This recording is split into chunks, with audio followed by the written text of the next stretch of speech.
Olá! Você já passou por uma situação onde você buscou a Deus em uma determinada situação, onde você apresentou um plano ao Senhor, um projeto ao Senhor e simplesmente nada aconteceu? Bom, você pode estar passando por duas grandes situações na sua vida.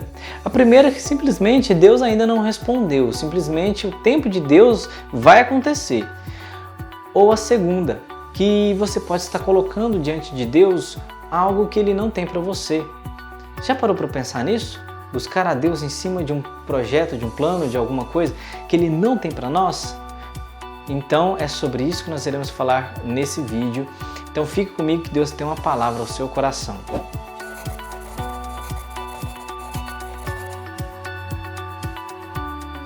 Lá em Gênesis, no capítulo 18, no versículo 14, nós vamos ler que, uma pergunta na verdade, existe algo impossível para o Senhor?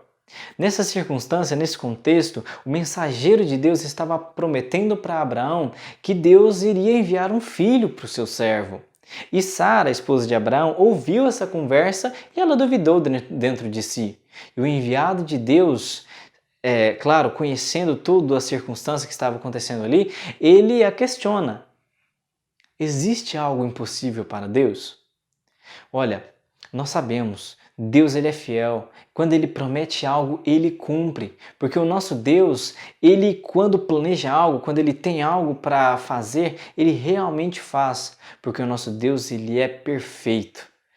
Mas e quando a situação é ao contrário?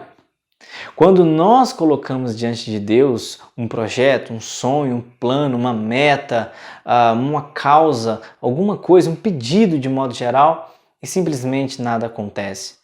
Eu não estou dizendo que Deus, por exemplo, falou um não. Eu estou falando se Deus não disse absolutamente nada. Bom, lá em Tiago, nós vamos aprender que se nós pedimos e não recebemos porque a gente pede mal, a gente pede e não recebe porque a gente pede mal. É claro que eu não estou comparando literalmente com o contexto que o autor estava falando, mas a gente pode tirar uma lição da palavra de Deus em cima desse texto. Que se a gente pede mal e obviamente não recebe, então existe o método certo de pedir, de buscar o nosso Deus e a gente vai receber. Bom, Deus, eu gosto muito de dizer isso, Deus é um Deus coletivo. Quando Ele tem uma bênção para um filho dele, é claro que é para a glória dele se manifestar. Exemplo, você, por exemplo, busca uma cura em Deus, busca uma cura que seja realmente algo muito importante e você realmente precisa e Deus vai lá e abençoa a sua vida e te cura. Olha só quantas pessoas ao seu redor podem ser abençoadas com o seu testemunho. Já parou para pensar nisso? Quando Deus vai e te traz a cura, pessoas que não conhecem a Ele, familiares, amigos, que não eram servos, que não serviam a Deus, melhor dizendo, né? Vê Deus em ação na sua vida. Você passa, além de ser abençoado diante daquilo que você gostaria que Deus fizesse na sua vida, também um canal de Deus.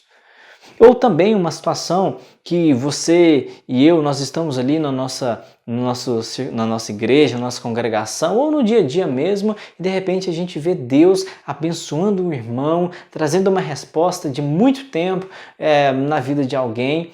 Como isso é edificante para a nossa fé, para o maduro na fé, que já está há muitos anos na presença de Deus, para o que acabou de chegar, como isso traz uma energia muito boa para a pessoa, um ânimo muito bom quando vê Deus agindo na vida também de outras pessoas. Deus é um Deus coletivo, Ele abençoa você e usa também a sua bênção para manifestar, para que a sua glória seja manifesta. Então, a gente tem que concordar que existe sim uma postura certa diante do nosso Deus, de nós nos achegarmos diante do nosso Deus. Mas é claro, eu estou falando de pedidos e planos que a gente apresenta diante dele, mas eu gostaria de ressaltar que Deus, Ele é o nosso Pai, mas Ele é o nosso Rei também. A gente não pode esquecer disso. E diante da presença dele, a gente chegando com humildade, com respeito, com amor, é claro que é diferente. Ele vai estar ali para nos receber. Outra coisa, os exemplos do passado. Talvez se você não passou por uma situação assim, você pode conhecer alguém que já passou. Em buscar o Senhor em uma situação, em um plano, por exemplo, e com o tempo, passado o tempo, simplesmente parou de orar. Caiu no esquecimento a oração. Bom, uma coisa importante a gente ressaltar. Quando eu falo que Deus é um Deus coletivo, também Deus não é egoísta. Quando eu digo Deus não é egoísta, é Deus entregando algo para alguém somente para aquela pessoa. Sabe, quando Deus derrama algo no seu coração, no meu coração, é para que a glória dele seja manifesta e, com o nosso testemunho, a gente abençoa outros. Veja bem, olha o que está falando lá em 1 João, no capítulo 5, no versículo 14. Eu vou ler aqui na minha Bíblia. Olha só. E esta é a confiança que temos para com Ele, que se pedirmos alguma coisa segundo a sua vontade, Ele nos ouve. Olha só, aqui está a receita. A palavra de Deus ela é muito direta. Se nós pedirmos algo segundo a vontade do nosso Deus, Ele nos ouve. Olha, a vontade de Deus é o caminho que o crente obtém, onde o crente, ou melhor, obtém não, mas o que o crente traça, trilha e que se achega diante das respostas, se achega diante dos planos, dos projetos de Deus, quando nós buscamos a vontade do nosso Deus. Mas eu gostaria de, junto com você, fazer uma breve reflexão. Vamos olhar para as nossas orações, vamos refletir nas nossas orações. Será que nas nossas orações nós não estamos pedindo algo que é somente para nós mesmos? Por exemplo, um carro, como eu falei, uma situação material.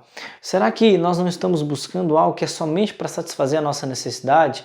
Será que a gente não pode se apresentar diante de Deus como uma bênção, onde que através daquele pedido que nós estamos fazendo a Deus, nós falamos, Senhor, me usa também através disso que eu estou te pedindo, através desse projeto que eu estou te pedindo. Porque quando a palavra de Deus fala, se nós pedirmos segundo a vontade de Deus, Ele nos ouve. Com tudo isso que nós falamos, a gente pode chegar a algumas conclusões.